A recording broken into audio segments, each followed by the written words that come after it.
regular meeting of the City Council. Appreciate your being here. I call the meeting to order. We have a full house again. Would you please stand for the invocation delivered by Rod Herster from Hill Country Church and remain standing for the Pledge of Allegiance. Yes, let's go to the Lord. Father in heaven, we thank you for this day. We thank you for the rain that is outside. Father, we ask that you would direct our steps and preside over this meeting, Father. We pray that we would do everything for your glory and that you give us wisdom in all things. It's in Christ's name we pray. Amen. I pledge allegiance to the flag of the United States of America and to the republic for which it stands, one nation, under God, indivisible, with liberty and justice for all. Thank you. Be seated. Item number 4 is ceremonial matters, proclamations, and employee recognitions. Mr. Bailey. Okay, Mayor, Council, members of the public, we do have a couple of recognitions today and a new employee we'd like to introduce. Start with employee introductions. Can I have Tara Phillips and Chief Lorauer come up? Hand it over to you.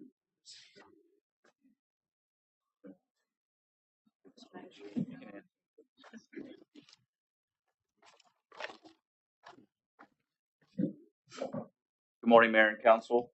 I'd like to take this opportunity to introduce Tara Phillips. Tara Phillips grew up and went to high school in the Hill Country area.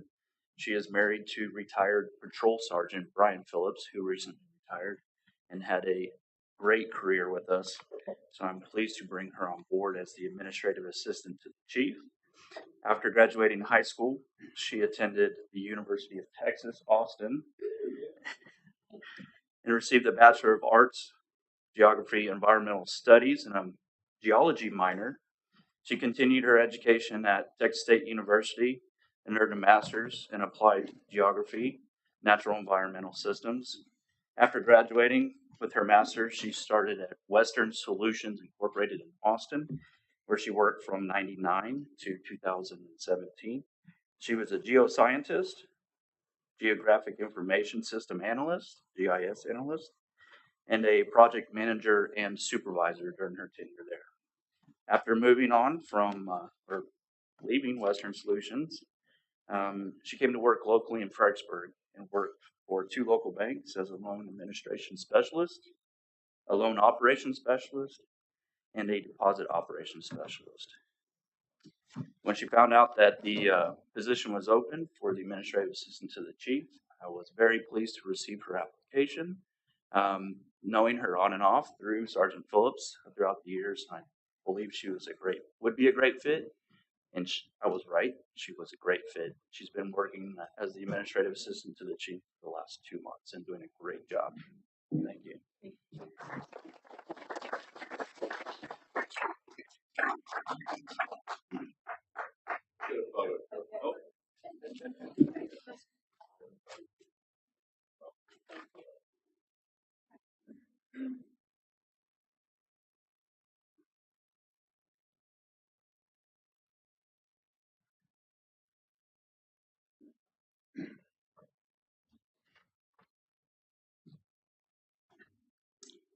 Okay, next is Officer Conley with Police Department. Officer Conley. Anybody ever lock their keys in their car? We had somebody do that back just a couple of weeks ago, I guess it looks like, in the Walgreens parking lot. A Sharon Idol didn't know what to do, had locked her keys and everything else in her vehicle. The last thing she wanted to do is call PD because she felt they had better things to do with their time, but she was running out of time, it sounded like, so she called, and our PD came to the rescue. So she said, sorry this happened, and I hope it never happens again. I'll try to use my brain next time. So again, just a small example of all of the things that our police department does. I don't know how many times I've stood here and talked about people getting pulled over by the police, and we get a thank you email. You know, they're so polite giving those tickets. So thank you for your service. Thanks for serving. Thank you.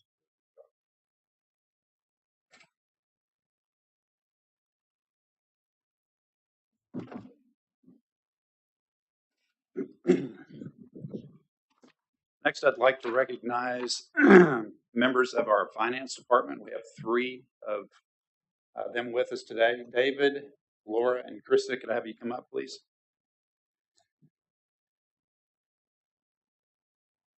Nicole Mellering is also part of this recognition. She was not able to make it today, but she played a big part in the budget process last year. So the City of Fredericksburg recently received the Government Finance Officers Association Budget Presentation Award. I'm going to do a lot of reading here from this press release. For the 7th year in a row, the Government Finance Officers Association announced that the City of Fredericksburg received the GFOA's Distinguished Budget Award for its fiscal year 2023 budget. So that's the last budget we worked on, Council. You know how much time and effort we put into this. These folks right here, day and night. The award represents a significant achievement by the city. It reflects the commitment of the governing body and staff to meeting the highest principles of government budgeting. In order to receive the award, the city had to satisfy nationally recognized guidelines for effective budget presentation. These guidelines are designed to assess how well the entity's budget serves as a policy document, a financial plan, an operations guide, and a communications device. Budget documents must be rated proficient in all 4 categories and in the 14 mandatory criteria within those categories to receive the award. So there are 1,700 participants in the Budget Awards program. The most recent Budget Award recipients, along with their corresponding budget documents, are posted quarterly on GFOA's website. Award recipients have pioneered efforts to improve the quality of budgeting and provide an excellent example for other governments throughout North America. So congratulations to our finance department again, David Kellum, Laura Hollenbeek, and Krista Wareham.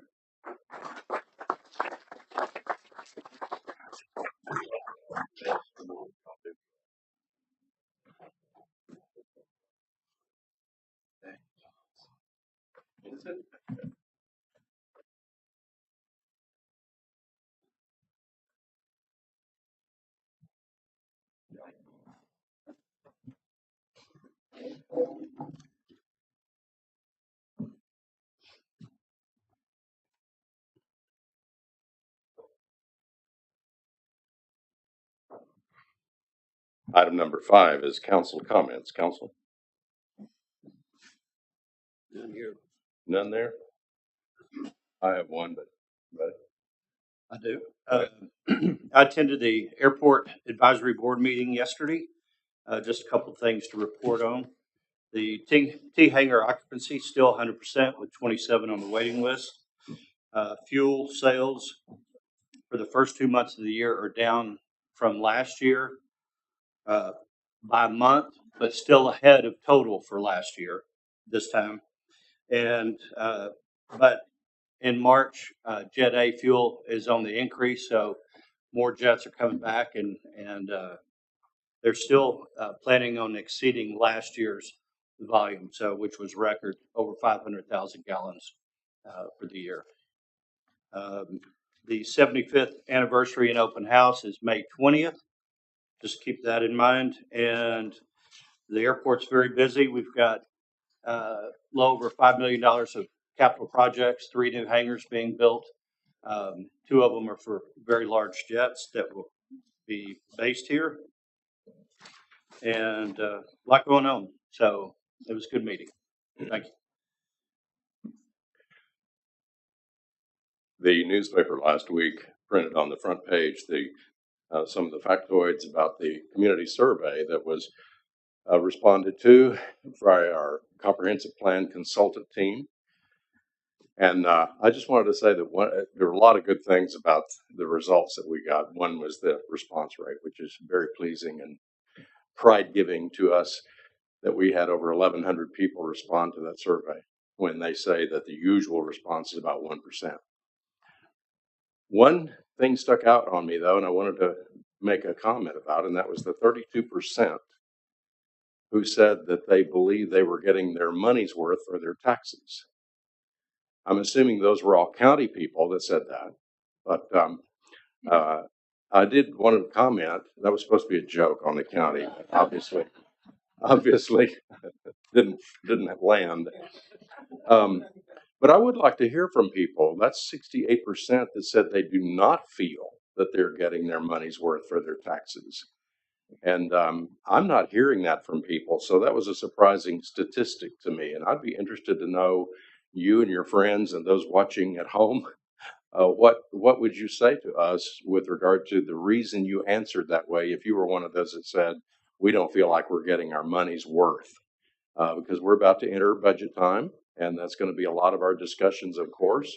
So I'd just be interested to know what the key takeaways from that answer are. So I invite you to address the council, me personally, the city manager, the finance team, whomever, to give us more data on that. All right, In that same vein, Mayor, the Convention and Visitors Bureau is working on a resident sentiment survey right now, so they can set a baseline and see which way resident sentiment goes from there. So that'll be right on that same track. Good. Any further comment, council? All right, we'll move on to item number 6, which is the consent agenda to consider the approval of the minutes for the last 2 meetings. Well, 2 meetings. One was a regular city council meeting 2 weeks ago today, and the joint county and city meeting on March the 6th. I move that we approve the March 6th and March 7th minutes with the edits that Shelley sent out yesterday. There was just some spelling and some names left off. Second. I have a motion and a second to approve these minutes as presented with corrections. Any further discussion? All in favor of the motion say aye. Aye. Any opposed? Motion carries. Thank you. Item number 7A. Consider an ordinance amendment to the City of Fredericksburg Water Conservation and Drought Contingency Plan, Watering Stage 4. We will have a presentation, and then I have several people who have signed up to speak on this. We did get some emails from constituents too about this issue. So shall I go first to Mr. Knazey?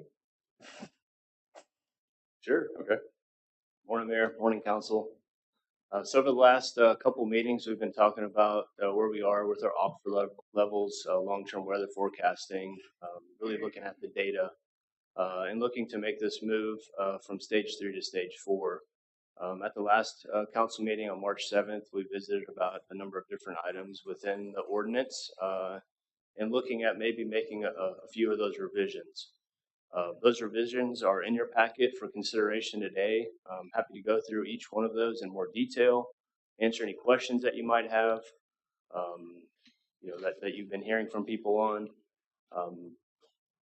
Looking to go to stage 3 to conserve that water that we do have to get us to that next good rainfall and rebound with a recharge to the aquifer. So I'll be happy to answer any questions or go through the ordinance revisions as stated in your packet.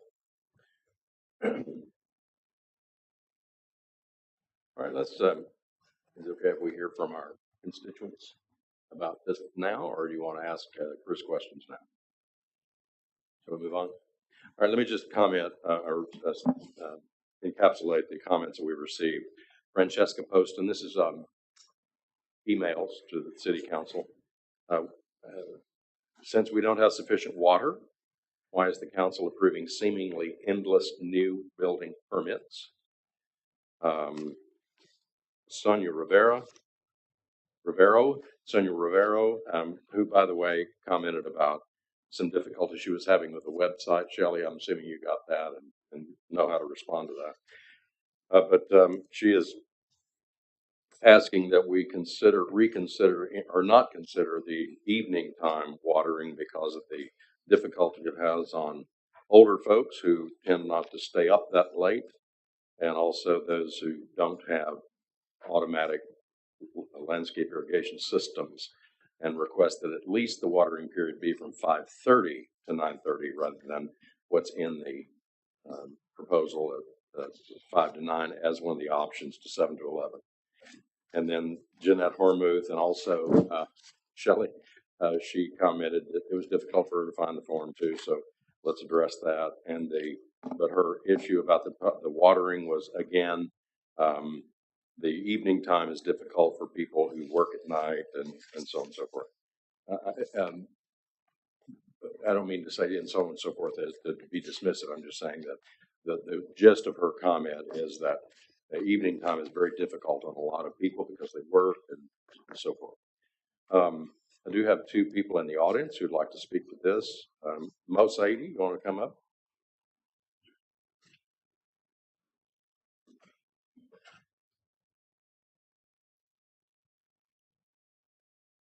And you have we have 3 minutes.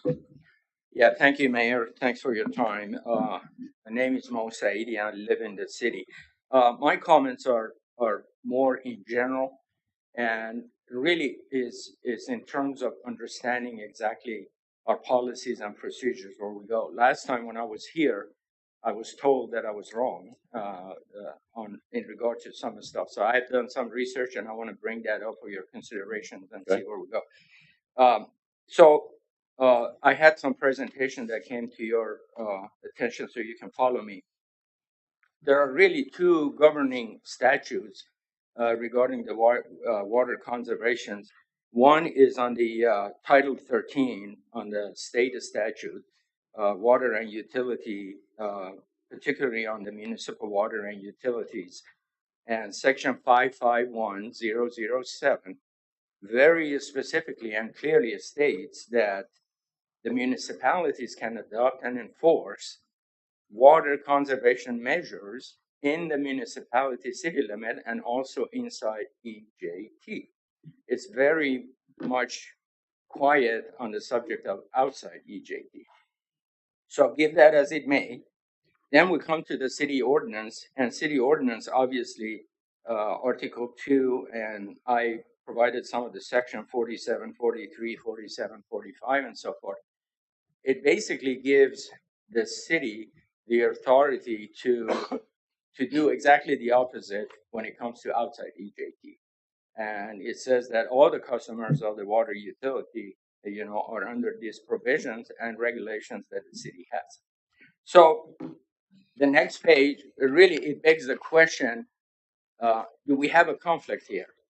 And what takes precedence in this overall scheme of things? So we understand exactly where we go with this. If we argue that the state statute takes the precedence, as stated in 551077, then really we have to accept that municipalities do not have a jurisdictions over those entities outside EJT, and those customers could, as a good community steward of the water, comply with the regulations, but legally, according to this, we cannot have jurisdiction over their, enforcement. And if we accept that, then we probably have to, in the long run, update our ordinances to be in parallel with the state statute. Now, item B, if we accept that ordinance takes hold, that the city ordinance takes hold, then we need to explain how is the overlap with the state statute and where do we reconcile this potential disconnect. And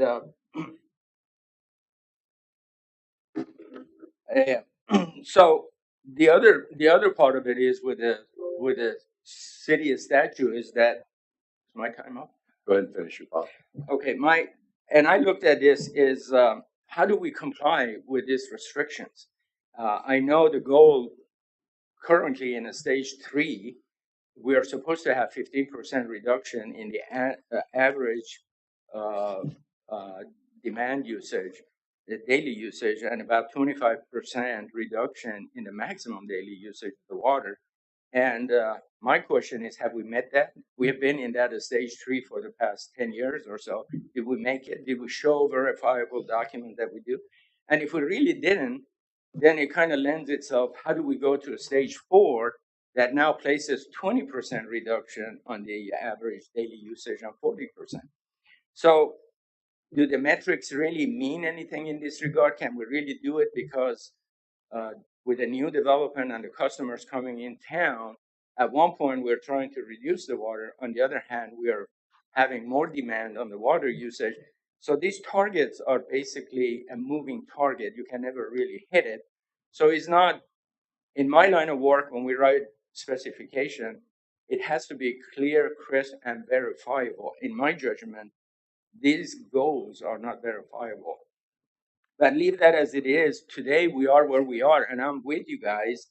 Water is a precious thing. I think what we need to do, the city needs to come to the city council and provide those performance measures for 3 areas: within the city limit, within the EJT, and outside EJT. And I think in the long run, what you did on the task force for SDR, I think it would be a good idea to have a task force for water to have a long-term plan for all of our community. Okay. Thank you.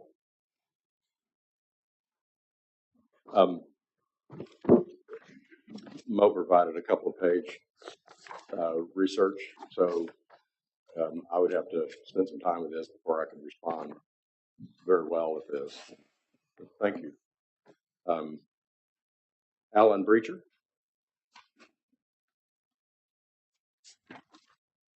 And Alan has presented another handout. Good morning, Mayor and Council. Thank you for letting me be here before you today. Let me say I certainly agree with Mo, but I have a solution for you on how to take care of that. And but let me tell you, I grew up in the 1950s when we had a severe drought. And some of you are shaking your head, yes. And I didn't bring a copy of this for everybody, but I can give a copy to Shelley and she can send it to you.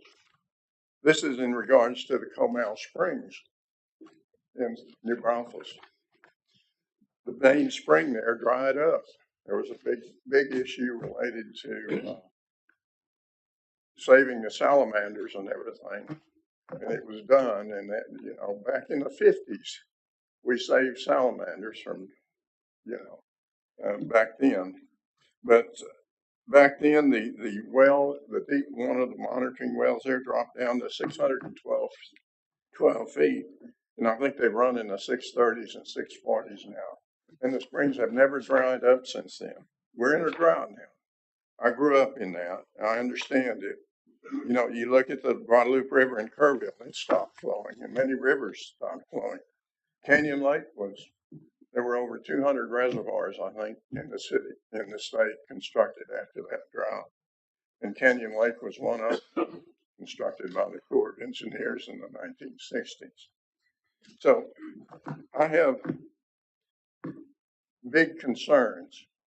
And one of the biggest concerns I have is the city has a big development outside of its ETJ that you have not got the control of the water at that development. What the city needs to do and what should be done, and I encourage you to do it. I don't know if it's too late now, but state law needs to be changed. You need to get permission from the state to enforce water conservation to any customer you have in or outside the city ETJ, which you have. You have a huge customer that's growing in use. In fact, past studies you've done in 2017, 18, and 19 showed that they were a very, very high user of water. In fact, 3 to 4 times or more than the average customer within the city. So I feel something has to be done in regards to that. I also think if the drought gets bad enough, you're not going to have the ability to cut off issuing meters to boot grants. So I suggest you start looking at that and doing something about it. I have a few questions that I've left for you, but I want to encourage the city to start planning for the worst and praying for the best in regards to rain and water. We need it. We need a regional plan. I think, Kerrville is in stage 1 today. They have a 100-year plan for water in their city, looking at it in the long term. They're one of 3 cities in the state of Texas that do recharge of aquifer. When the water is available, they put it back in the ground and things like that. There are a lot of things, in my opinion, that need to be addressed by the city, and I'd certainly welcome the city taking a very, very hard look at long-term water needs for this community. We don't have surface water capabilities at this time or anything, and we're dependent solely 100% on groundwater. So we've got to do something to make sure we have a future in water. And as we continue to grow, I think we need to have a plan if we have to stop development. We got to do it. You got 1,000 lots under development now? Thank you. Thank you. Thank you. Chris, did you get his list of questions? Yes, sir. Okay. Can I address just a couple of items? First, Mo's comment regarding how we quantify stage 3. Back in 2013, our average water usage per residential customer was about 12,000 gallons per month. It's currently, after the revisions of the ordinance, about 9,800. That's about an 18% reduction. Along with the growth, water loss, and so forth, it's very difficult to quantify that number specifically.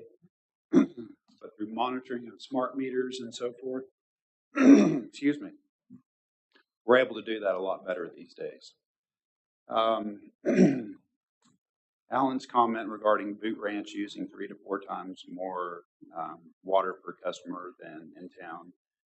Users, when you look at the top 100 water users in town, maybe 10% of them are in Boot Ranch, and the top 1 or 2 users are within the city limits.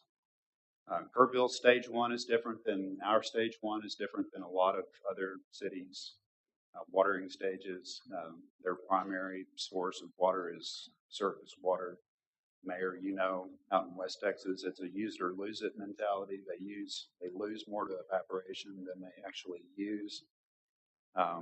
When you have surface water, of course, they do have a really good water plan. I feel like we have a very good water plan here. In fact, that's something that we're looking at as part of the budget process last year, identifying ways to expand our water portfolio, making sure that we have enough for the next 70 to 100 years. So that's something that we look at. A lot of the projects we've recently completed, they're 100-year projects. That's what we think of. When we think of water supply, it's not next year, it's not the next 10 years, it's the next 100 years. That's really the horizon that we look at. The comment was made that Kerrville has a 100-year plan, which I'd seen. What is our comparison plan? Right, and we rely a lot on Texas Water Development Board to look at this entire region.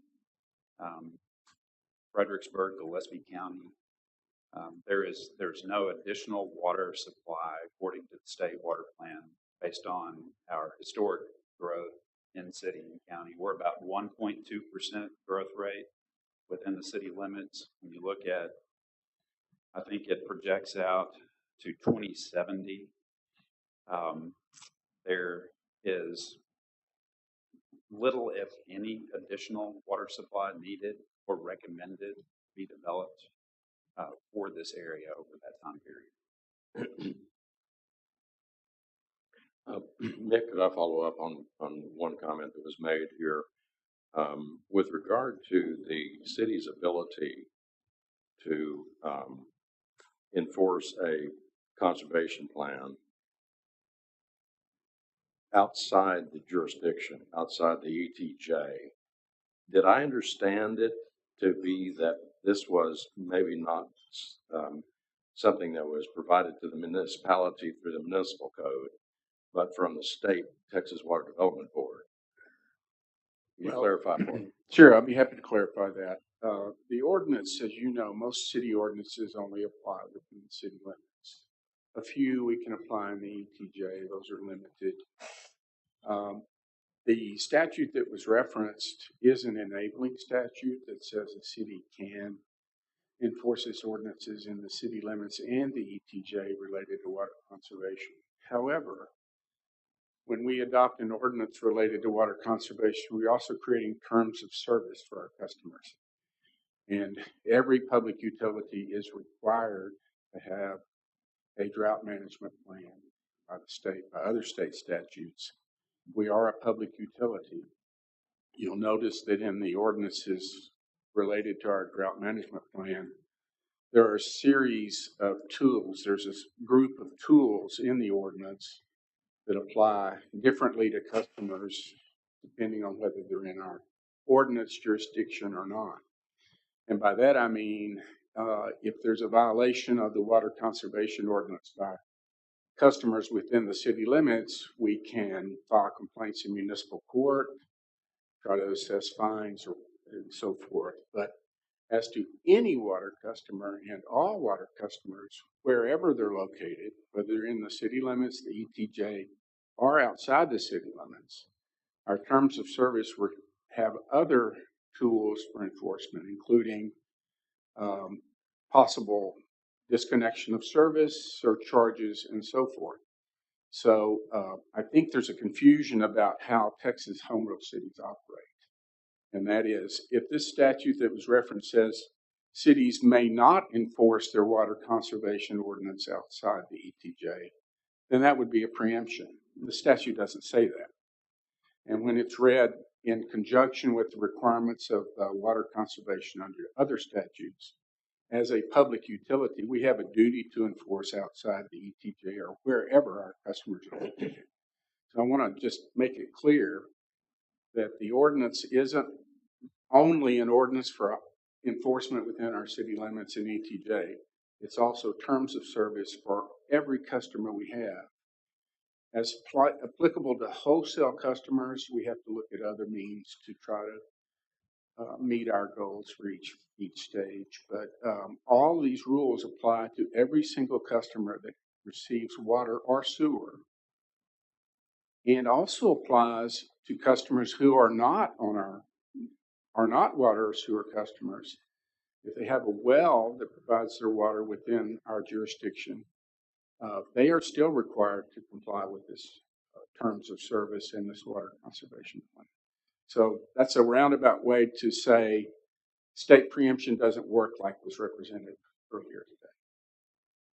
So the operative assumption for us, Yes, sir. is that, and we're talking about Boot Ranch because that's a large customer outside the ETJ, that as a public utility provider, we have the authority to enforce water conservation on that area. Well, we have a duty to have a water conservation plan that applies to all customers. That's required by state law. Okay. And then we have a duty to enforce it. And that's in conjunction with a drought contingency program? Yes. Or plan? Yeah, it's actually called a drought management plan. Okay, drought management plan. Okay, all right. Now that doesn't speak to the ability to enforce out there unless we send code enforcement out there daily to, I mean, that's an issue, right? Is how would that be enforced other than to enlist their participation, their help, their willingness, right? Or to, I'm fishing here. That's true. The way the terms of service are now, it would require some type of cooperation. We can look at different means of trying to meet our goals. So, yeah, with regard to a wholesale customer or any other customer. Yeah, Ellen. I don't think this reports have the authority to do something outside of the. They do not. They don't have any authority outside of the city limits. So how would you enforce water conservation requirements? outside of ETJ and not have a double standard that live inside ETJ or the city. That is fair, uniform throughout the community. I don't find it. Okay, let's get an answer. Well, the ordinance, just like most of our ordinances, is enforceable in municipal courts with a complaint. But that only applies within the city limits, not even in the ETJ. But all the other remedies in the ordinance, and the reason it's written the way it is, including surcharges, disconnection of service, and so forth, applies to 100% of the customers, wherever located. So it's just as fair. Now, and there are alternative means. In other words, in the city limits, there may be an election by the enforcement personnel to file in municipal court. They can't do that for people outside, but on any customer, then they can seek the other means of enforcement, including reduction of service, surcharges, and ultimately disconnection. City manager's given that authority. So it's always so that we have the opportunity for civil enforcement in addition to fines or municipal court enforcement for all of our ordinances, not just this one. Okay. I want to move on to, anybody have questions for Chris about the specific ordinance amendment that's part of the ordinance before us proposal? I have a question, and we talked about this last time, but I think it would help everyone to revisit this, the reasoning behind moving watering from morning to evening. Could you speak to that a little bit, please? Yes, ma'am. So after the last council meeting, I visited with a couple of irrigators, local companies here in town. And they were in real strong support of watering in the evenings from an evaporation standpoint. So wind typically lays in the evenings, the sun's going down at that time. So from an efficiency standpoint of watering your lawn or landscape, more of that water will go into the soil profile than it does in the morning when you have the sun rising and the wind's picking up later in those morning hours. So that's really, we base it on that. We also base it, I did hear from some customers that said it's more convenient for them to water in the evenings, unlike some of the comments that we have received today, written comments.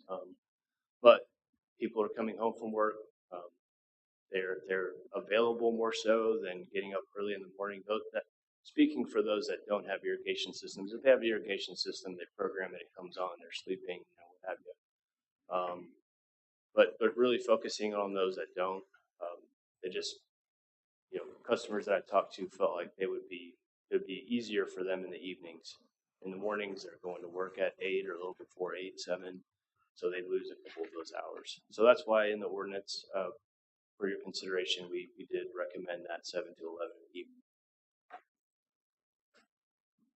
Thank you. And the other question I had was, some people have been talking about an article that was recently in Texas Monthly that the city of Louisville was promoting drought-resistant grasses and more native plants and things like that, letting grasses grow higher.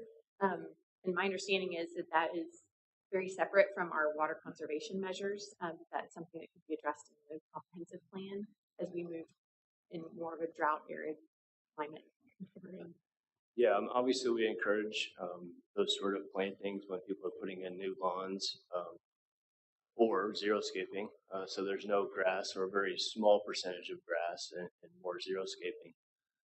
But absolutely, I think as part of the comprehensive plan, those kind of bigger, broad discussions and possible future ordinances could be looked at as part of new developments. Not only xeriscaping and native plants, but rainwater harvesting and other methods that are used around not only Fredericksburg but around the state.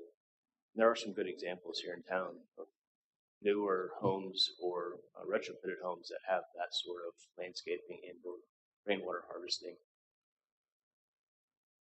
One question about the variance. If I read it correctly, there's no variance for new lawns like there was under stage 3, right? Correct. If moving to stage 4 would no longer allow variance to be issued for the irrigation of new lawns or landscaping. And the variances that are allowed, who and how are those issued? The variances are issued through the code enforcement officers and applications received and they're the ones who actually issue the variance to the water customer.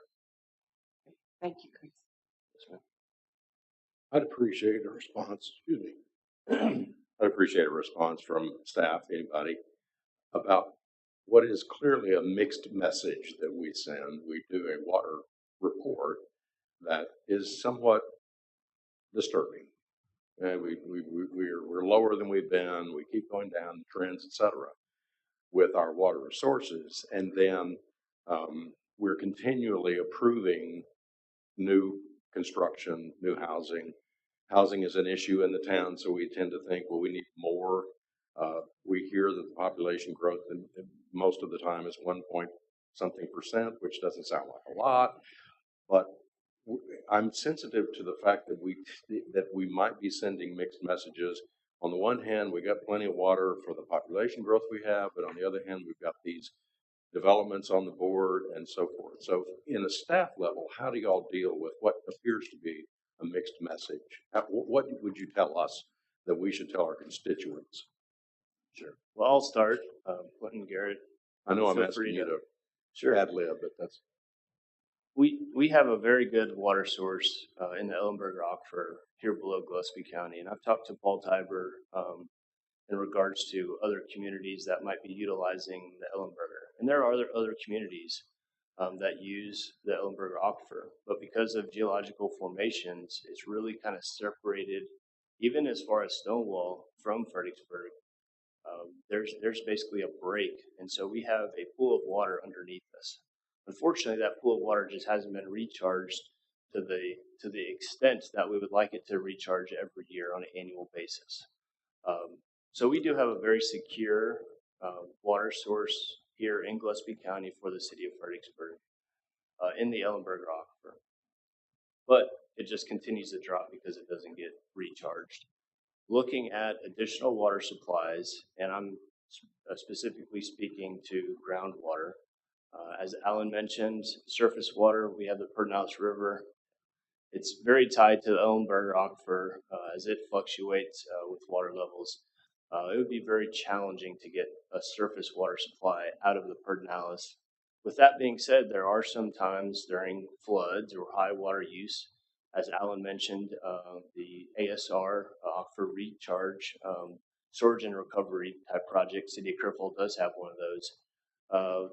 But it would increase our water rates tremendously because before we could pump that surface water into the ground, we would have to treat it to a drinking water standard, which could get very expensive, unlike our current treatment, which is very minimal. It's basically disinfection, send it into our system.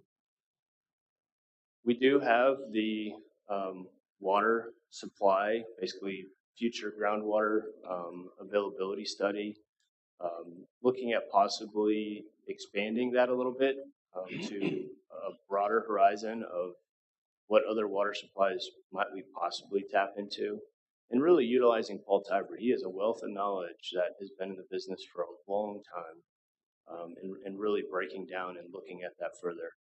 I guess my response to additional growth and additional meters that we're putting in the ground,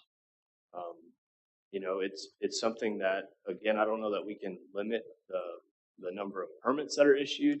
I don't know, that might be a legal question of growing, but if the growth is going to take place, and you see it on 290, they're tapping into the same aquifer. So I think if we have some control over the water conservation aspects, and maybe it's looking at more xeriscaping and looking at areas that don't require more efficiencies of drip irrigation, those sort of things.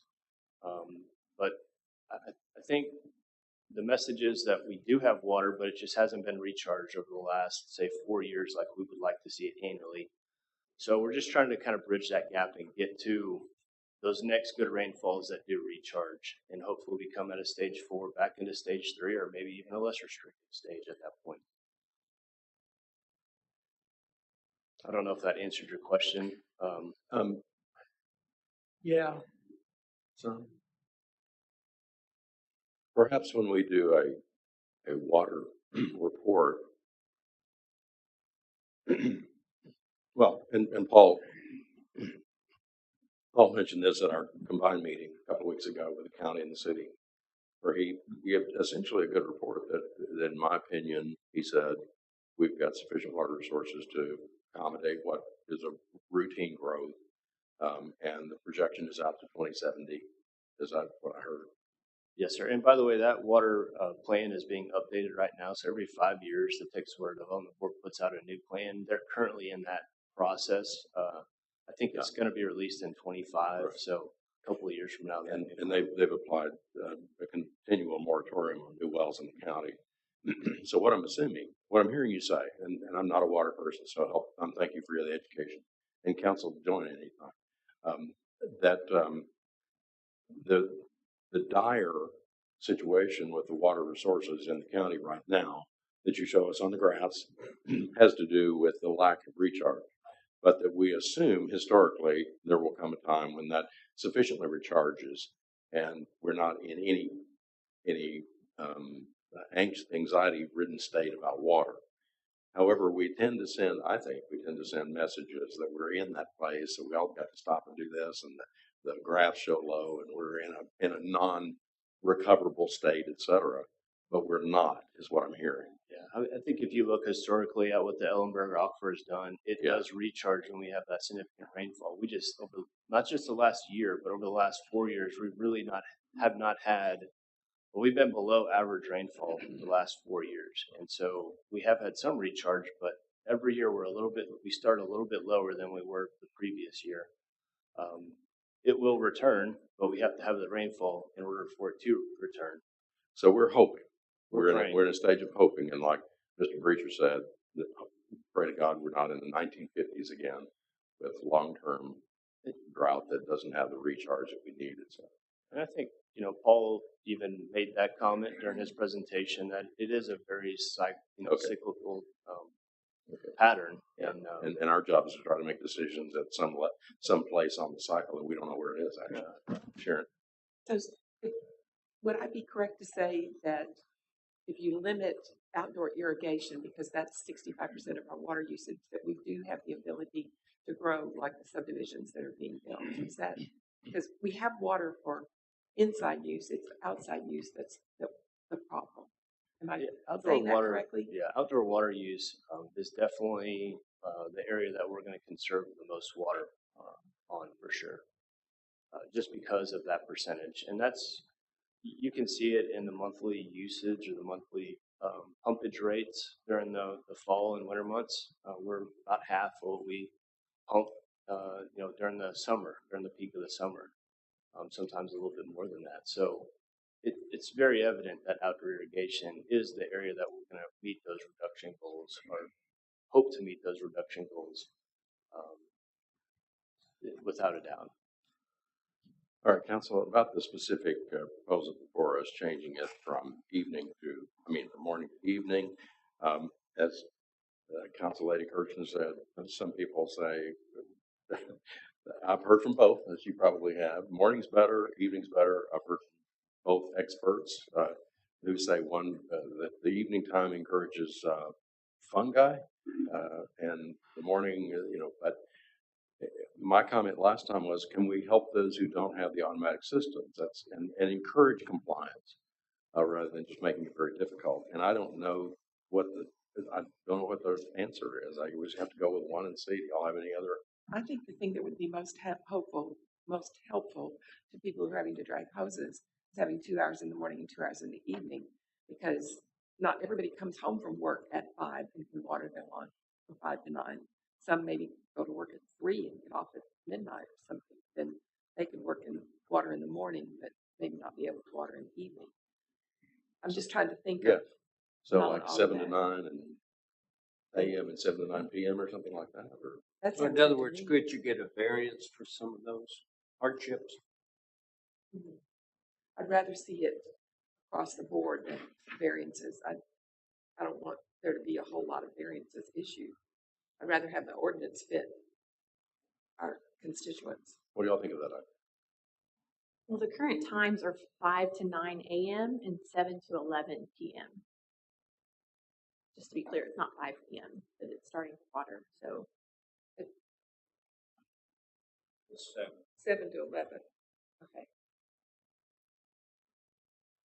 Does that fit I mean, if you work nights, you work a night shift and 7 to 11 doesn't work, you have to post it. You need the morning then. We're not going to make everyone happy. I just think it'd be good. I understand that it needs to be morning or evening, not both. I don't know if watering 2 hours in the morning and 2 hours in the evening, that's convenient, but I don't know if that's necessarily going to, I mean, what's the goal? Is it convenience to people or is it drought restrictions and the goal is oil absorption? You know, the goal is compliance. The goal is making an ordinance that people can comply with. We've had this discussion several times over the years about going from stage 3 to stage 4. And previously, we've had more people say moving to the evening would be more convenient than having it in the morning as the ordinance currently reads. I know we've had several comments about it'd be difficult in the evening, but over the years, I've heard more requests that it be in the evening than be in the morning. And Emily's right. We're not going to make everybody happy, and people's work schedules are so different in town. My preference would be in the evening because I think that would cover more of the population than not. What's your objection to 2 hours in the morning and 2 hours in the evening? We'd have to change the times because it ends at 7 in the morning or 8? 5 to 9, okay. So, Well, I think what I'm hearing you right, Sharon, you're saying you don't have to fit into the parameters of 5 to 9, 7 to 11. It's just 2 hours in the morning, 2 hours in the evening, whatever they are. Right. We can decide on what those hours are. Yeah. The concept of splitting it up. I think hours. I think that would be difficult to monitor or to enforce. You got the 4 hours now. We don't have any code enforcement. 4 hours in the In the morning. morning and the afternoon, or in the evening. From a code, from an enforcement. Code's not going to be out at 11 o'clock. Make sure they turn them off. Right?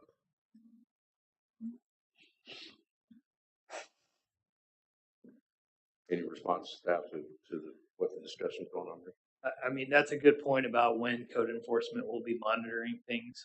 We can monitor the smart meters to have an idea of when people might be watering, but as far as enforcement, we would have to go out there. So we could ask the code enforcement officers to go out at certain times of the day, But do we have a lot of non-conformers or non-compliers? I wouldn't say we have a lot. Yeah. I think people generally comply morning, afternoon. Right. They might be a little bit off. I would say regarding splitting the time with that little water, you don't promote that deep moisture in the morning watering. You might lose a lot of that to evaporation if you can't extend that for at least 4 hours. 4 hours a week is not much to begin with. Yeah. But having that all at once and managing that well promotes deeper moisture in the soil where I don't think you would get that if you split that time. And again, that's coming from some of the irrigation experts that we've talked to in the past. And people can still, like their little gardens with the water hose or, soakers, things like that, right? Yes, sir. Yeah. Okay. Well, to me, the goal is not to make everybody happy. I gave that up a long time ago. It is, though, of the choices that we have, what is the best choice to get the best compliance and the best result of the objective? And we're after 20% reduction, right? That's correct. So we just need to go with it and see what happens. My frustration is to continually talk about this particular issue in this particular way for 17 years now. And that's my experience. I first became mayor in 2006, and these are the kinds of things we're talking about. What's the best way, the best time? We were facing a couple of droughts through 7 and 11, or I forget now. But to find a longer-term solution and along the lines that Emily was talking about with regard to the comprehensive plan and putting in some new regulations about new bills for native plants, et cetera. Some communities are going to incentivizing people to take their yards out. um, for the sake of the 60–70% of water that goes to water lawns and so forth. I know there are some people very, very attached to their lawns. I don't happen to be one of them, but I understand how you can be attached to things. But my hope, council, is to encourage us to find longer term applications for water use, so that we're not continually riding this wave. Oh, we're in a bit of a drought. Let's go. What should we do? This? Should we do that? What addresses? How many hours? Etc. And bringing some wisdom to a longer term view. I don't know what that is. That's just my heart's urge. Anyway, we have this to decide today. In the 50s, it was very common to see swept lawns where there wasn't. There might be a vegetable garden in the back, a flower garden in the front, and the rest they would sweep with a broom. Suppose I can make a comeback? Possible. Yep. All right, Didn't let's get much let's water. move on this. Thank you for allowing the discussion to flow the way that it did. I appreciate it. I'm anxious though to move on. If we could, Will you take a motion? I'm ready for whatever you want to do. I move that we approve ordinance number 2023-03, adopting an amended schedule for outdoor irrigation under stage 4, providing for variances and providing for an effective date. A second. All right, a motion second to approve this. Any further discussion? All in favor of the motion say aye. Aye. Any opposed? Thank you. Thank you, Chris. Thanks, Clinton, all of you for your help. Good night. All right. Did I miss something? Sorry, I just wanted to be clear on what the effective date is, if it is today or April 1st. Sure. Did you, an effective date? Which was? We were looking to move to stage 4. Again, the city manager has the ability to do that. The effective date of the ordinance, I think, can be today. Okay. But we're looking to move to stage 4, April 1st. Okay. And then provide a lot of publications via the newspaper, bill stuffer, online, social media, getting even into the schools. Ms. Hammerson made a really good comment at Coffee with the City Manager, trying to do some sort of poster contest. So some of those outreach programs through the month of April, maybe even into May. Hopefully we're getting rain at that time as well. But nevertheless, working with customers basically for 30 days to let their irrigators get there and set their sprinkler systems and so forth. But we're happy to have any other outreach or comments from council. So did you want a separate motion on the effective date? No, it's okay. I had heard April 1st before, and then on this ordinance it says 21st of March. So we are approving it today, but then it will Be go effective into effect. April 1st. Yeah. All right. We good? Yes, sir. Thank All you. right.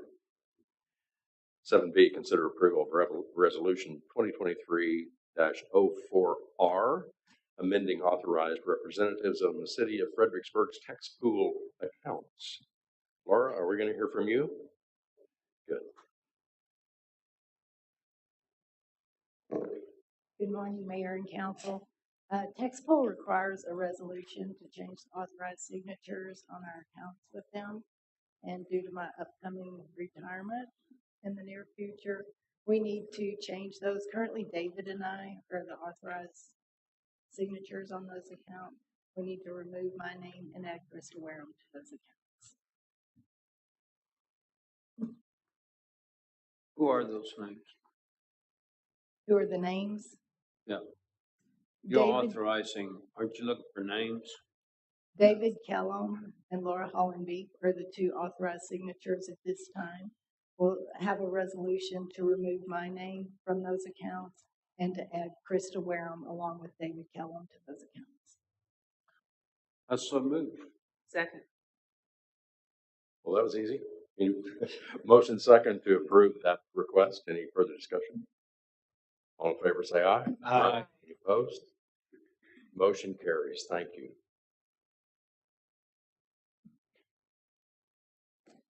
Item 7C, consider approval of joint resolution 2023-05R by the city of Fredericksburg and Gillespie County, requesting and supporting city and county representatives on the governing board of the quote new legacy foundation, unquote, proposed to be created with proceeds from the Hill Country Memorial Hospital sale. Mr. Bailey? I think that says it all, Mayor. This is a resolution adopted, a joint resolution adopted, or not adopted, drafted by Daniel Jones, adopted by the county last Monday, minus the participation of the FISD, is my understanding. So we have this in front of you today for your discussion and consideration. Did the FISD decline, or were they not? Was there not sufficient discussion with them? I believe Judge Jones was still waiting on a response from them, so it's yet to be determined. What he said is they can either leave them in or take them out once he hears back from them. My understanding is that they're meeting tomorrow. They will discuss it. So we would have to pass it today without acknowledging the FISD. Right, and then we could amend that to include them at some point. It'd have to be amended, because we can't say now that they would approve. Okay. Well, it is in the resolution requesting that two members be designated from the FISD. They're just not a signature authority at this time. Okay. I make that motion. Okay. Second. All right, I have a motion second to approve this resolution. We have some discussion now. I'd like to make a comment. I don't support this resolution. I think it's unnecessary for city government or the county or school district, for that matter, to insert ourselves into board leadership as a nonprofit charity entity. The forced insertion of political appointees is just not good policy, and I think it sets a dangerous precedent. I understand that we're talking about a lot of money, but the hospital as an asset has always been worth a lot of money. And I have no reason to be concerned that that would not continue to be managed by dedicated and devoted people who have served on the board, including council members Joseph and Klein. So my position is to assume the continued dedicated and positive intent of the board. And I think there will be transparency measures, and we will ensure that the process is operated with integrity. So for these reasons, I will be voting against this resolution. Thanks. You look like you're mulling one. I am.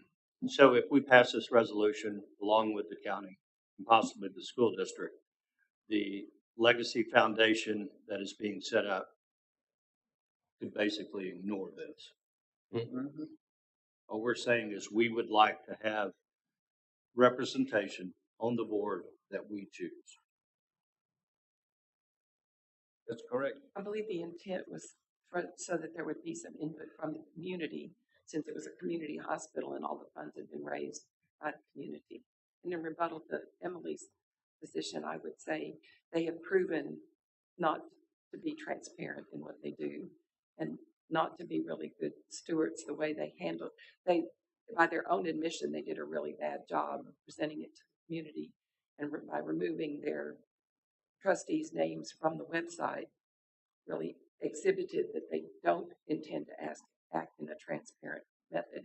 Some of the people proposed for the board don't even live in the area served. They are residents of Bernie that have their own hospitals there. So that's why I would support this resolution. This came about because of our joint discussion on Monday, and was generated by a request by Tony and Sharon and some others in the community who'd like to see this put before us. Let me ask you this. The resolution calls for two appointees from each entity. Tell me how strongly you feel about the two as opposed to the concept of some level of representation from the city, county, and FISD. In other words, that's 6 people, which is a lot, and I don't know what they're looking at for a makeup of the board. But is it important to you that it be 2, or can it be 1, or can it be unspecified? It's important to me that it be significant. If it's a 9-man board and those 6 representatives, we don't know if the school district is participating, but I think that would be a good representation from the community. Okay. So you'd like to act on you wouldn't want to amend motion or second on the 2-person. Okay. do you have a response to the idea that this might set a precedent that's not exactly desirable in terms of a governmental involvement in a nonprofit? It's hard to set a precedent with this when this is such an unprecedented activity and such an unprecedented amount of money for this community. Any further discussion on the motion? All right, I'd like to do a name call vote, please, on this one. The motion is to approve this resolution as presented. And second, Ms. Kirchner, No. Mr. Watson. I'm going to vote for it because I believe that there should be some representation. I still have some concern that it's 6 or 4 if the county and the city, but I will vote for it. Aye. Aye. Aye. Mr. Klein, Mr. Joseph. I'm going to vote yes because I believe in principle it's good to make the request. I don't have much hope in the success of it, but I am for the making the request and letting them decide. So the motion carries 4-1. Thank you.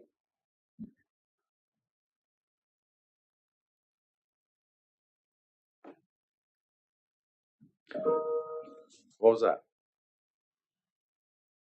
Okay. All right, we're at 8A, right? Right. I see Ms. Schmidt walking up. Consider the, I lost it. It's Monday all day. Consider the Cross Mountain Park final plans for replacing the existing cross. Go ahead, Andrea. Good morning, Mayor and Council. This is consideration of the final plans for the new cross at Cross Mountain Park that the Nimitz Rotary Club would be funding. If you remember, we came to you back in June of last year to ask for approval on the conceptual part of this, and that was given with a couple of stipulations. One was that we get some input from the Historic Review Board, and the second was that we bring back the final plans. So we did go to the Historic Review Board September of last year, and they gave us some suggestions that they really wanted it to be as close to what the existing cross was, the design. So we went back to the drawing board and brought it back to them in October of last year, basically with the same dimensions, 20-foot height, 20 by 20 square tubing, and they said yes, they approved that unanimously. They also wanted it to be lit the way it is now so that it can be seen. So that is really the big question. Today we went approval on or consideration of approval on the final plans, but then also some direction on whether or not we want the cross to meet our dark skies ordinance, or do we want to have an exception, which right now there are some areas that exceptions are allowed, that the city manager can make in the existing dark skies ordinance. One of them has to do with church steeples. So this may technically not be a church steeple, but we could make that exception. We did do a test run with dark skies lighting to see if it could be seen. So our ordinance allows uplighting of 300 lumens or less, which right now the cross is about 25,000 lumens.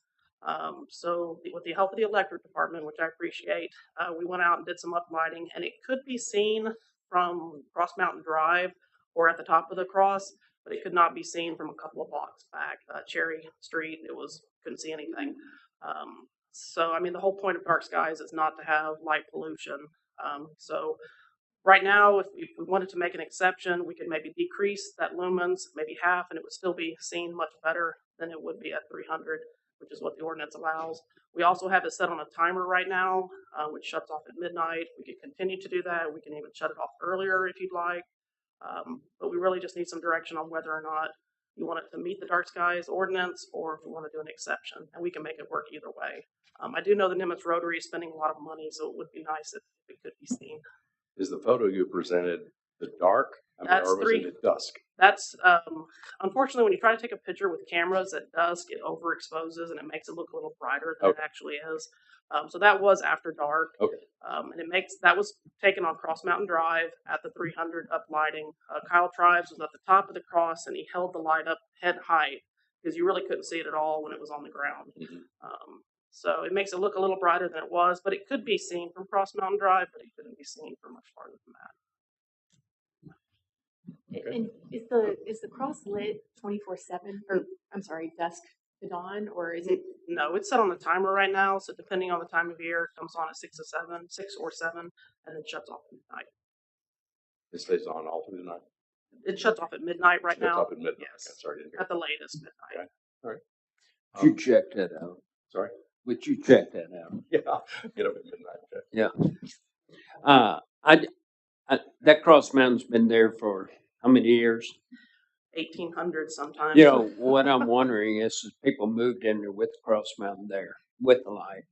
So, I mean, I don't mind dimming it, but it's not really, it's been there. I agree. And they moved there when it was there. Right. We're not going to make everybody happy no matter what we do, but I understand the dark skies, but this has been something that's part of our community for 100+ years. We saw that in the survey, we're losing the charm and we're losing part of Fredericksburg. I think we should continue to light it as close to what it is today. Continue with the timer that cuts off at midnight. It doesn't really do any good to see it a block or two away. It's a landmark in the city and it needs to remain so. I agree. And I want to honor the Rotary Club for doing their work on behalf of the community, rehab, and make this an important heritage site, which when I was at the museum, we talked a lot about Cross Mountain as part of the beginnings of the community and the reason for its existence and so forth. So I would agree with that. Mr. Studer, you have some comments about this. Go ahead.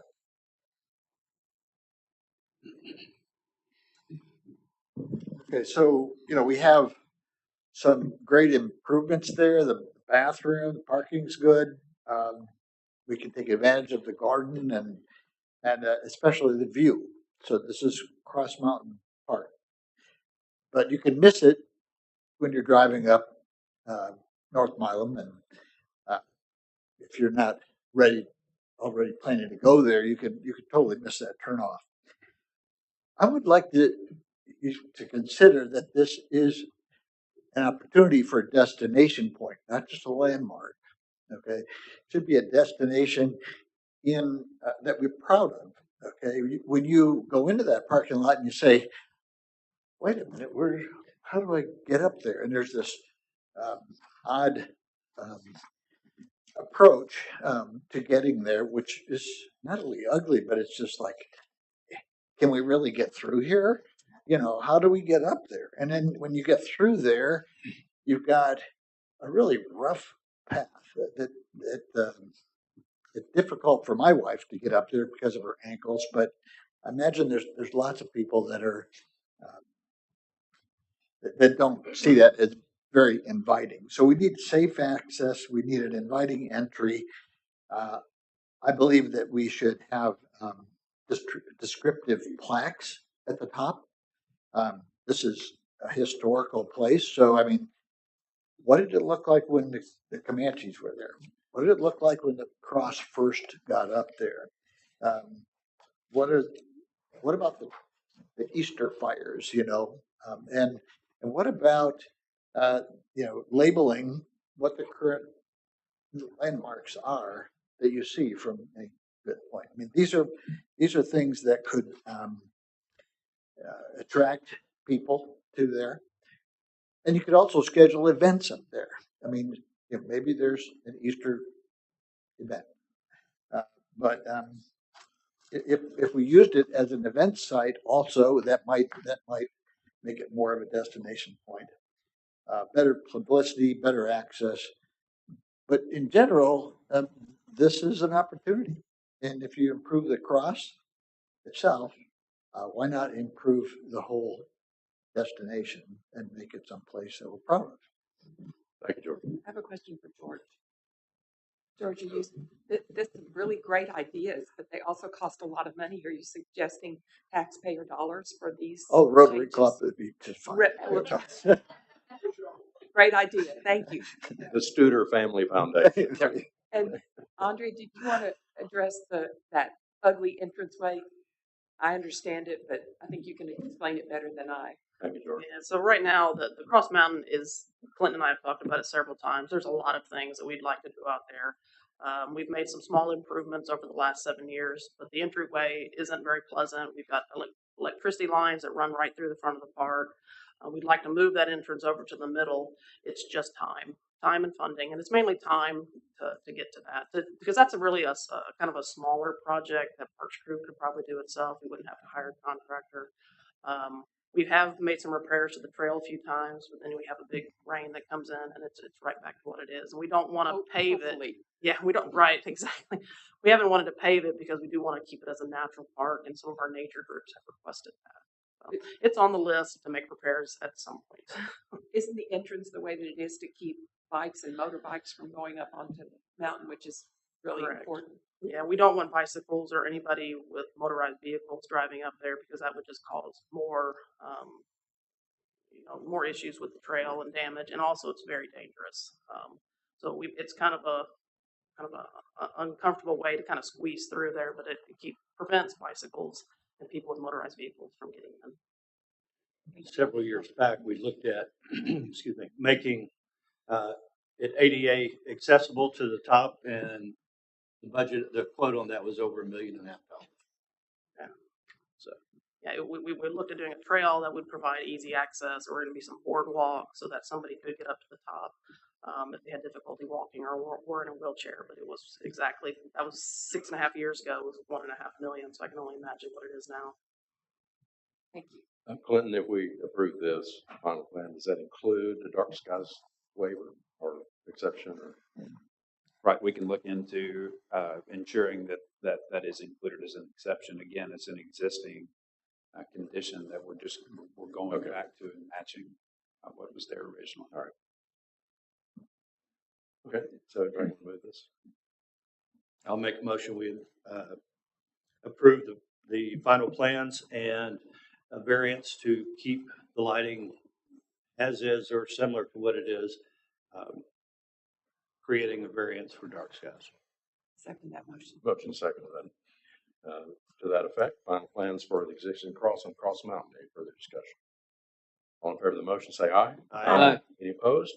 Motion carries. Thank you, Andrew. Thank you. And our hope is maybe next spring, February time period, we can get this installed. So great. Thank you. Wonderful. Thanks.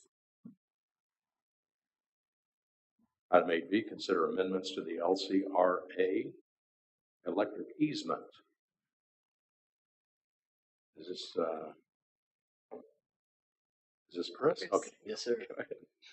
LCRA approached the city earlier this year in regards to amending a couple of electric transmission line easements that we have.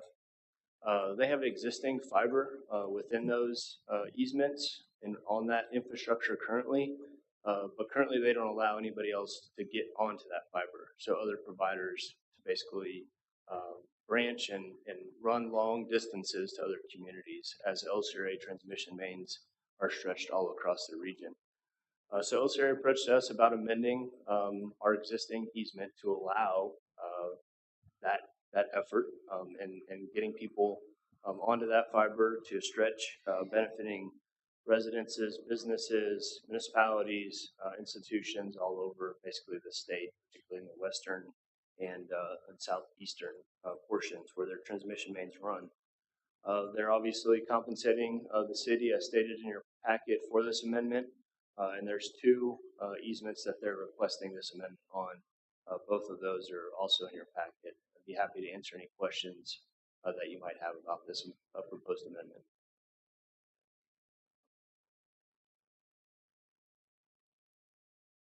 Mayor, if I could, the big LCRA towers and the big transmission lines run across some city property. The current easement agreement only has one utility, the electric utility, included in it. LCRA has had this fiber optic line on top of those towers for a long time, but they have not utilized that beyond their own communications. So this amendment adds that as the second utility. That's all it is. So they can utilize that to provide, to lease to service providers, to if the city potentially wanted to tie into that and so forth. So it's just basically adding that to the agreement as a second utility. existing condition, they're just taking advantage of that. As I mentioned to you the other day, and Chris just mentioned, wherever that their infrastructure runs, I think I mentioned I-10, Ozona, they'll have the ability to potentially have a provider utilize some of that dark fiber to develop a fiber optic network in places like that to have that high-speed internet, where right now that type of technology is very lacking. So just an expansion of that across the state. How many easements are we talking about? Two. And is there any direct benefit to Gillespie County and Fredericksburg? Could be. Could be. Just depending on how that's utilized. Again, Okay. that's just another, and Eric Whiting can probably speak to this a lot better than I can, but it's just another source of being able to provide that high-speed data through fiber to this entire community. You know, the run comes from the Austin area, again, hub for a lot of these service providers. Is $1,000 pretty typical? I mean, it seems not a lot for LCR. Yeah, I don't know that I can speak to that, but I think this is a pretty common request Right. that they're offering. Okay. According to LCRA. I'd hate to find out that they offered Kerrville $20,000 each. Chris, are there any closures or delays or any inconveniences to city or residents with this, or not? Not that I'm aware of. So y'all don't see any particular downside? Why not? I mean, the fiber is there, so we don't. I mean, they're not going to be even hanging or You just constructing. need our permission. That's right. Okay. You can speak. I move we approve the amendment for the LCRA. Okay. Motion second to consider to approve these amendments to the electric line easements. Any further discussion? All in favor of the motion, say aye. Aye. Any opposed? Motion carries. Thank you. Thank you, Chris. Thank you.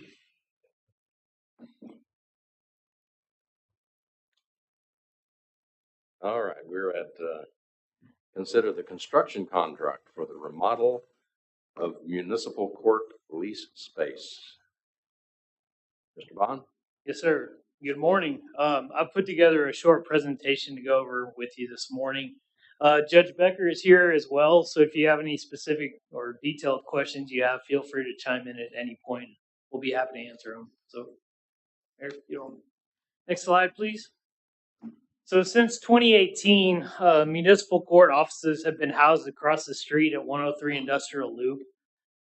Unfortunately, there's not adequate space in that facility, so courtroom proceedings are actually held in this room when it's available, which is definitely not ideal. So late last year, we became aware that additional lease space adjacent to the current space was going to be coming up for rent. So we worked with the landlord and were able to acquire about 4,500 square feet of additional space that has a 5-year term. Next slide. Garrett, Yes, sir. Back on that first slide. Yeah. Which direction does the court expand? It goes to the right. Okay. Would we have that whole front area there? Yes, sir. Okay. Very good. So getting into the scope, and I'll touch a little more on the courtroom itself, but the primary scope of work for the project are the courtroom, which will definitely include ample space for spectators, a soundproof jury room for deliberation efforts. We'll also provide additional office space. We do plan to provide new flooring and paint throughout the entire lease space. You can see in some of the pictures that is greatly needed. And then we also want to provide a number of security upgrades to the entrance and the existing office spaces. That's definitely lacking. So this is the floor plan. It's included in your packet. I know it's a little hard to see in this presentation format, but the new space will comply with all the state and federal regulations required of courtrooms these days. So basically, this will bring everything up to compliance. As you would expect, this room itself doesn't meet all those requirements. So getting into the actual construction contract, during the budget process for last year, we talked to a number of different contractors about our options and costs for the proposed lease space. those prices range from as little as $150,000 all the way up to $800,000. Ultimately, after working with council, $200,000 was included in the approved fiscal year 23 budget. Since that time, Shelley has been looking at the eligible municipal court account balances, and she's identified $123,000 that would be available to this project. So LMC and the Gordian Group were one of the initial contractors we talked to, and they provided some of the lowest costs at the time during the budget process. But after working with them and looking at some additional improvements to the current space, they have proposed a contract amount of $355,745.92. That is the contract that staff is recommending. There is about a $32,000 shortfall between the budgeted and available funding and this contract amount. So our plan would be to come before the council with a mid-year budget amendment to address that. We would look at using personnel cost savings. We have a number of vacant positions where we have some savings in the general fund. And then Judge Becker has also indicated she anticipates seeing additional court fees coming in throughout the course of the year. So there should be additional funding available in addition to that $123,000 amount. So Gordian Group and LMC, they use an alternative delivery method, and it goes by a couple different titles, but what you typically hear is job order contracting. And so what they do is enter into contracts with the cooperative purchasing association. And so it's called the RS Means Manual, but I don't know how many pages it is, probably 500 to 700 pages of contracted unit costs for each task that a contractor might need to do. And so it speeds up the process. It's basically like the system we use to purchase equipment and vehicles for the city. You may know it as Buy Board or Texmos.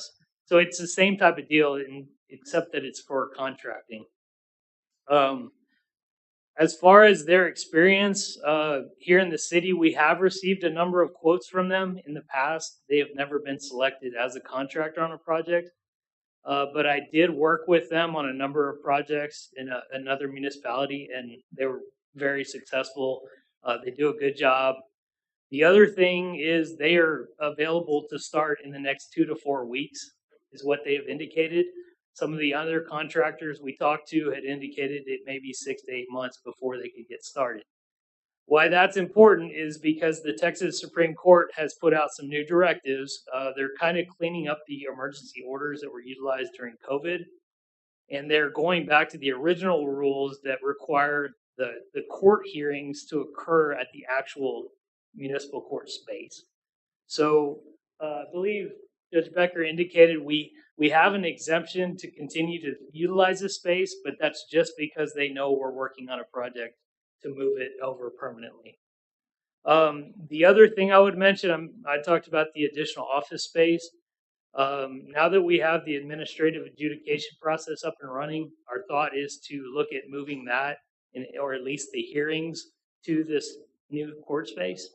Currently, those are occurring in City Hall, and that's raised some concerns with security, both upstairs and at utility billing when people are trying to pay fees. So with that, be happy to answer any questions. Does the exemption have a termination date?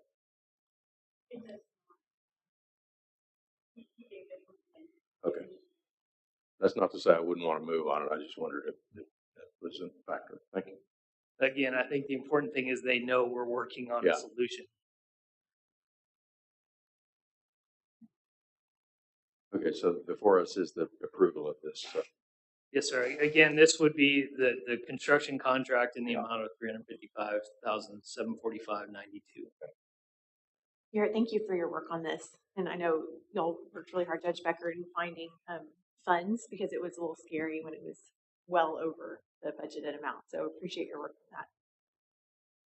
And I'm trying to find the dollar amount so I can make a motion. Well, it's 30 something 35, okay. that we have to find. Or that we have to, yeah. Do you want to say something, Shelley?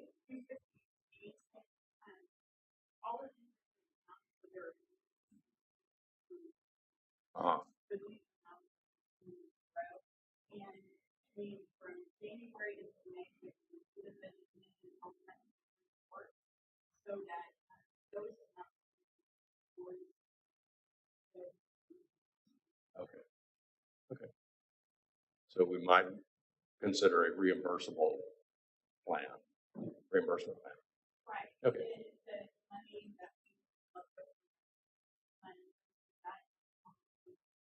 Mhm.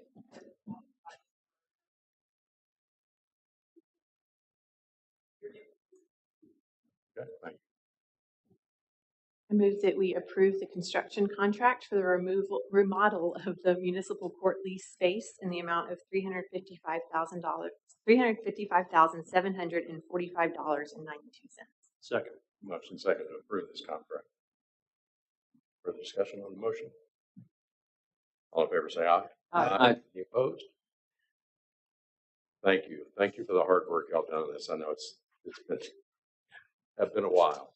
I think one of the first meetings I had after I was elected was with you about the insufficiency of the court space and the need for this. Thank you.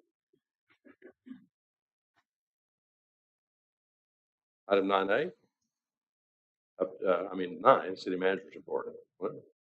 Okay, Mayor, City Council, I'm going to start with reorganization efforts. Just wanted to update the council and the public that we are officially moving our code enforcement department under our police department. So this is something that we've been talking about doing for a little bit over a year now. It's actually something we've been talking about doing for about 5 or 6 years.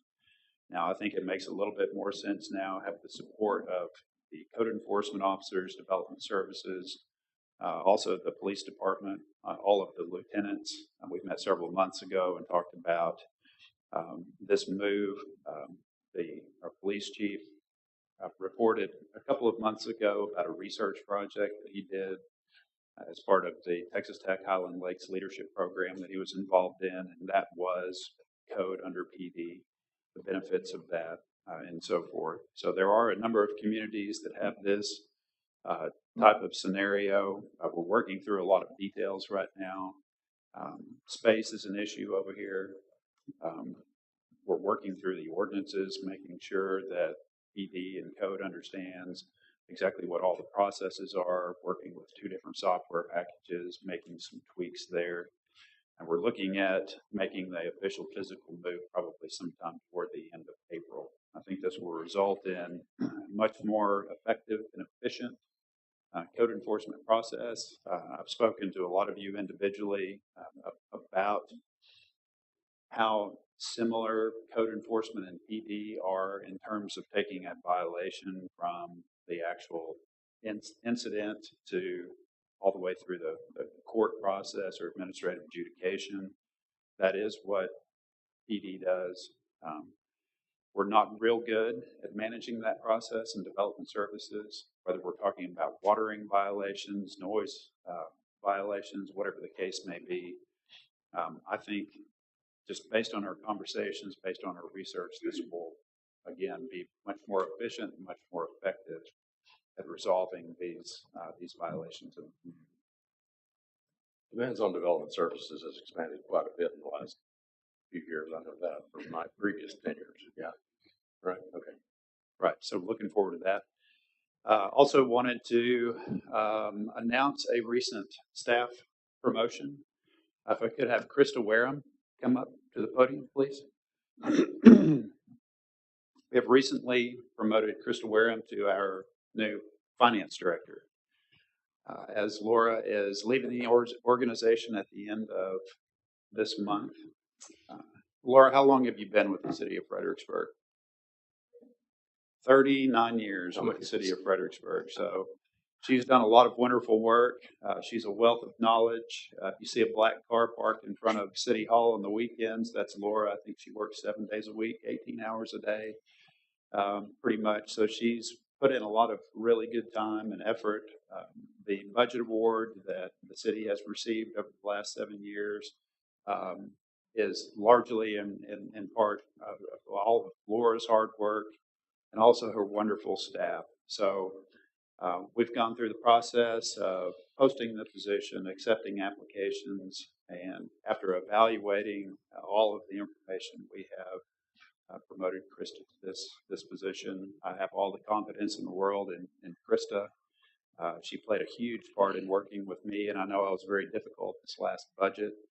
a lot of demands, but Krista and I think a lot alike, and work real well together. Again, I'm very excited to have her in this new position. Krista, would you like to say a few words? Sure. Good morning, Mayor, Council. I wanted to start off by thanking Clinton for his confidence in me and support and trust. I greatly appreciate this opportunity, and I'm excited to get started. Also, wanted to thank Laura for her guidance and her mentoring with me for the last 3 years to help prepare me for this role. So, I enjoy coming to work every day, and I'm so proud of the group that I get to work with. They are all such hardworking individuals, and they care about each other, and they also care about the community. And so I think just everyone's striving together each day to make a difference and make this community stronger and more resilient. Lastly, I'd like to say thank you to my husband who's here in the audience. Try not to get emotional. I wouldn't be here without Scotty's support and belief in me. We lived in Port Arthur, about 5 hours away when I applied for the city accountant position. And he was totally behind me, knowing that we would have to be relocating to this area if I was hired for the job. So I interviewed, and of course I accepted the position. And I was living in Peachtree Inn for about a month or two for the first, when I first started. But then Scotty was able to finally move here about a year later once we were able to sell the house and start back over fresh here in Fredericksburg. So I just really look forward to what's ahead and continuing to move forward and work with all of you. What year did you come, Krista? 2019. 19? So Yes. 4 years ago. So you have 35 more years. Thanks for that, Mayor. Thank you. Appreciate that. Congratulations. Thank you.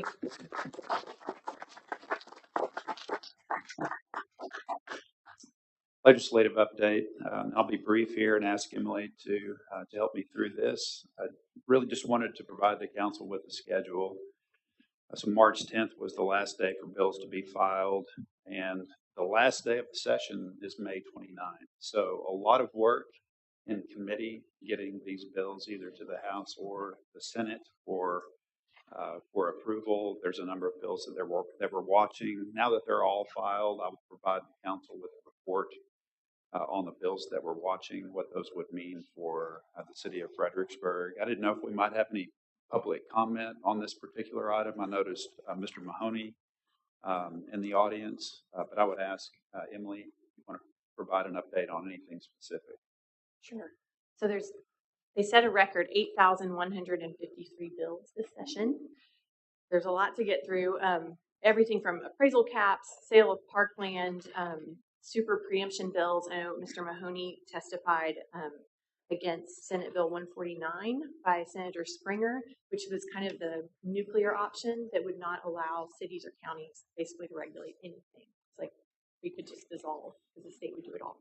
And that's one of many bills that have been filed addressing overreach from some cities like City of Austin, and they're kind of trying to chip away at some city authority. The bills that are going to be moving, I think it's House Bill 2127 by Chairman Burrows, and I watched about 2.5 hours of the testimony on that.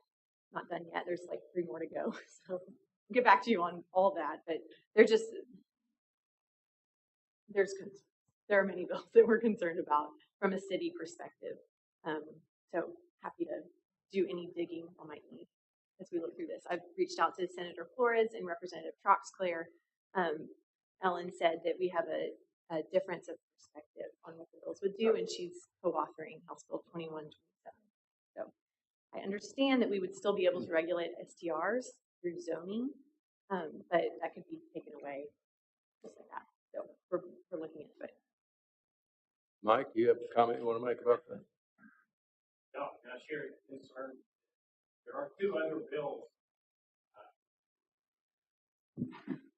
Thank you. I called on you serendipitously. I don't have the bill numbers in front of me. There's 2 other bills that are of serious concern. One by Gates, Representative Gates out of Galveston, that is also a preemption bill. There's a similar preemption bill to his, a co-bill in the Senate. I don't have the numbers for those. I know that we're tracking those as well. And then it would preempt any meaningful governance of properties in the city largely, and leave it to state requirements. We'd lose a lot of ability to enforce the zoning. You could say something's in the zone you can do or can't do, but as far as enforcing that zoning, you'd be largely hamstrung. The Lozano bill is we refer to it as the party house bill. He is proposing, where this comes from, I have no idea. I don't know if it's sponsored by some of the platforms or what, but his bill provides that for 15 hours a day, without an overnight stay, any property in any city in the state could be and open itself up as an event center, be that weddings, or mitzvahs, whatever. And the city could permit it. They couldn't refuse to permit it as long as they paid their fee. Essentially, that's what it would be. So we've a number of the neighborhood coalitions in the state. Our group here, Arlington, have called, and it's had an effect. We called something like 9 of the committee members that are on the Land and Resource Committee, which Senator or Representative Burrows is chair of, and everyone I talked to said, "Whoa, we're getting a lot of calls." So hopefully there is, a groundswell of, "Whoa, we're getting into a very contentious issue here." And I think Representative Crossclair said she didn't think there was overwhelming support to take on STRs at the state level, but you worry about these things slipping through with an amendment on the floor if it gets past committee and gets into the full House or the full Senate. So, thank you, Emily. I know you're tracking this a lot bigger than we. You didn't get any insight into what's behind this? No, I didn't. As far as understanding that, no. So Representative Gates' bill is House Bill 2665. That's the regulating short-term rentals at the state level. It would just be a real shame after all the work our community has done over years to just have the state usurp and say, this is how it's going to be. So what do we need to do? And those would be retroactive too. You can't make new ordinances that encroach on this, and you can't enforce the ordinances that already exist. So it'd be sliding backwards in all the effort, a lot of the effort anyway, the city's put into this. So would you recommend that constituents contact our representatives and say? That's important. Representative Croxclair and Flores neither are on the committees that are actually looking at this, so they won't have the ability to stop a committee from putting it forward and getting it to the floor of either the House or Senate. Their action would have to happen there. So, we've been trying to take the effort of stopping it at the committee level so it gets tabled there. And hopefully that'll have some effect. But as far as Burrows' bill, he is the chairman of the committee. He decides what goes to the committee for consideration and has a strong voice in what goes forward. Thank you. Thank you.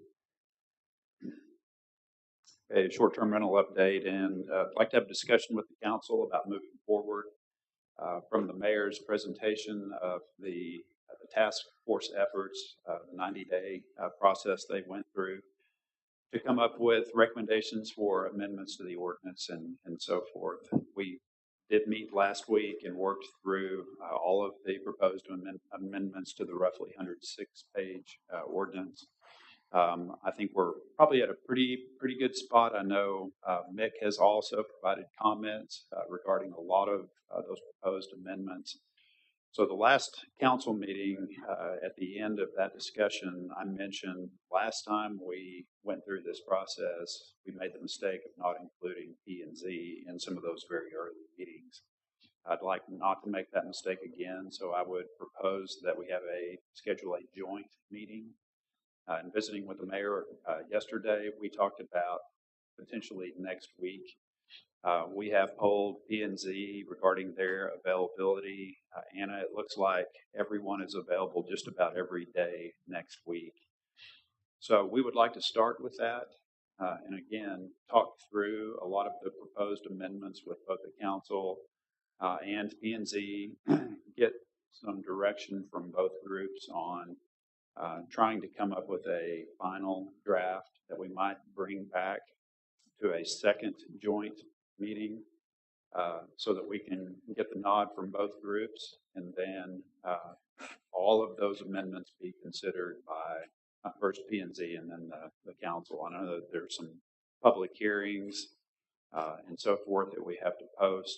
I've asked staff to kind of think about that schedule, what that looks like, and finalizing this again if we start with that joint meeting next week. So first, is there a day next week that works best for the council?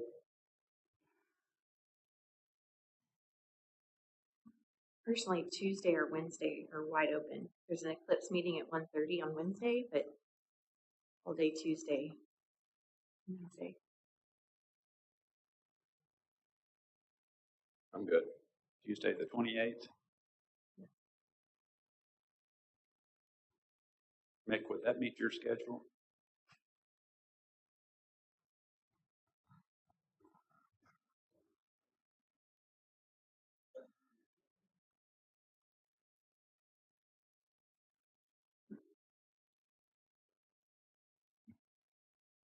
Council, do you have a preference on meeting time?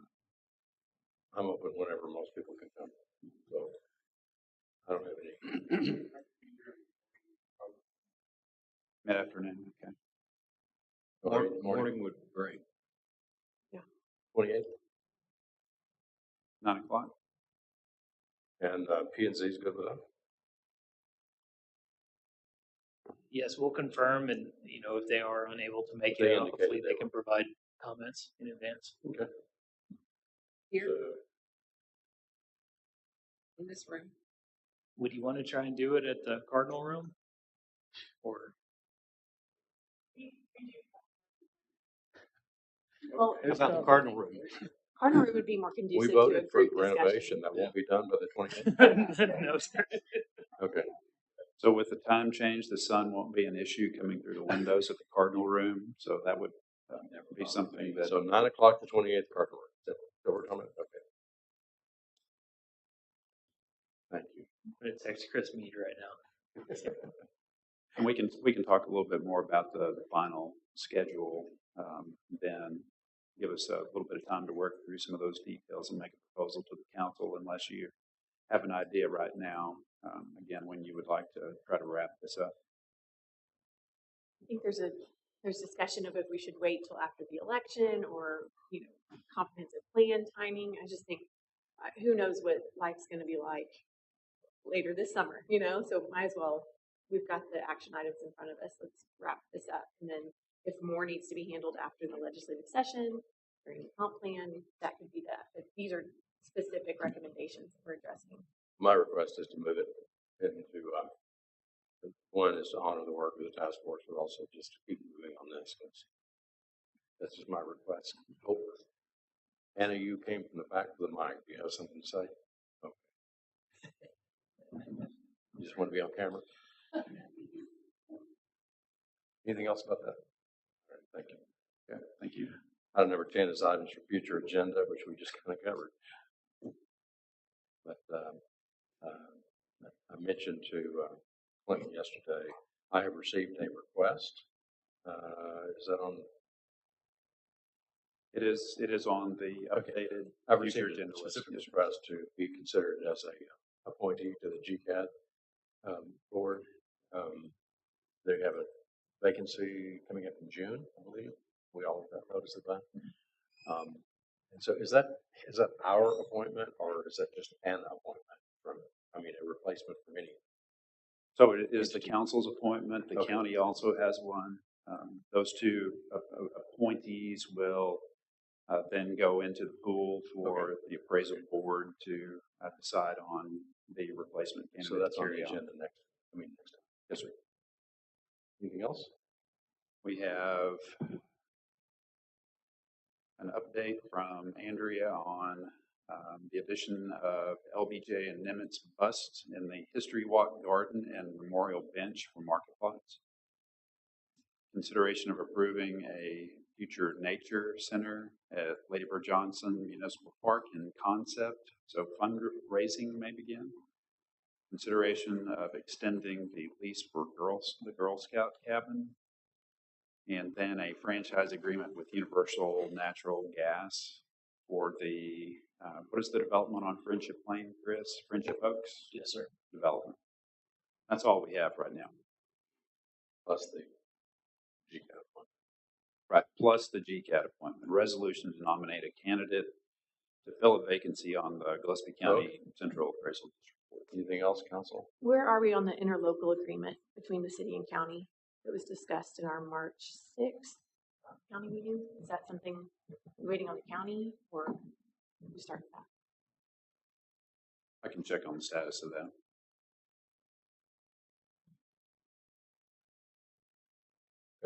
We did find we do have an existing Oh, agreement. we found it? Yes. So we Congrats. found the signed and sealed version. It was adopted right after the statute required it. It was in the old records, so still in effect. Thanks for finding it. So we don't need to make any adjustments, probably not. I think we'll continue that discussion with the Okay. county, see if any updates need to be made.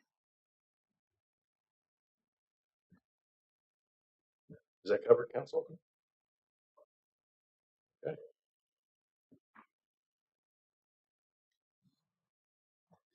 We are now at executive session to consider and discuss the appointment, evaluation, reassignment, and or duties of a public officer or employee, especially the city attorney. Move we go out of regular into executive session. Second. Motion second to go from regular to executive. All in favor say aye. Aye. Thank you, ladies and gentlemen. We'll take a 5-minute break.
thought that I've too. always admired that.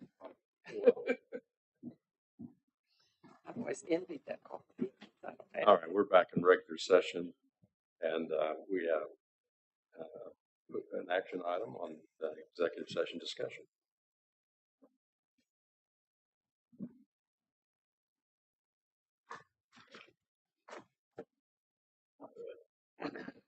I make a motion, we approve contract to hire, I don't know the name of your firm. That. Taylor Olson, Atkins, Strala, and Elam LLP to be the city attorney for the city of Fredericksburg. Motion second. All in favor of the motion, say aye. Aye. Any opposed? Motion carries unanimously. Thank you. Thank you. I'd like to make a motion that we adjourn. Second. Motion second to adjourn. All in favor? Aye.